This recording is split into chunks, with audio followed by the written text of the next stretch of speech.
नमस्कार, आप देख रहे हैं आरपीएस समाचार और मैं हूं आपके साथ श्वेता। तो चलिए रुक करते हैं आज की प्रमुख और बड़ी खबर पर। एयर इंडिया बिक गई, लेकिन अभी भी ये एयरलाइंस है सरकारी। 60 डेस्टिनेशन पर है फ्लाइट सर्विस। निजी एयरलाइंस इंडिगो की ताबड़तोड़ कैंसिल होती उड़ानों के बीच देश में लाखों लोग जानना चाहते हैं कि क्या भारतीय रेलवे जैसी कोई सरकारी एयरलाइंस कंपनी नहीं है।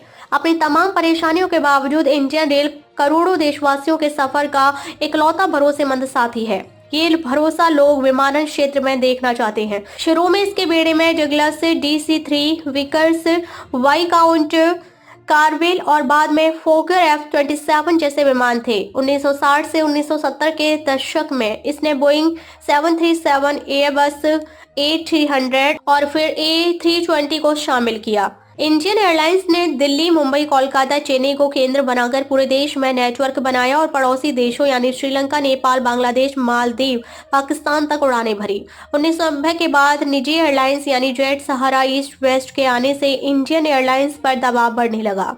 इसकी बाजार हिस्सेदारी घटने लगी। भारी घाटा, पुराने बेड़े, श्रमिक समस्याएं और राजनीतिक हस्तक्षेप ने इसे कमजोर किया। आखिरकार 2007 में सरकार ने एयर इंडिया और इंडियन एयरलाइंस का विलय कर नई कंपनी एयर इंडिया लिमिटेड बनाई। 2011 में दोनों ब्रांड पूरी तरह समाप्त हो गए और केवल एयर इंडिया रह गया। एयर इंडिया ने बोइंग 707, 747 जैसे आधुनिक विमान अपने बेड़े में शामिल किए। इसका प्रतीक महाराजा दुनिया भर में मशहूर हुआ। 1990 के बाद इस विमान की मुश्किलें शुरू हुई। निजी एयरलाइंस जैसे जेट, किंगफिशर, इंडिगो के उदय से ये कंपनी भारी कर्जे में जाने लगी। 2007 में इसका विलय इंडियन एयरलाइंस के साथ कर दिया गया, लेकिन इसकी हालत नहीं सुधरी। 2021 तक एयर इंडिया पर 60,000 करोड़ से ज्यादा का कर्ज हो चुका था। जनवरी 2022 में टाटा ग्रुप ने फिर से एयर इंडिया को खरीद लिया।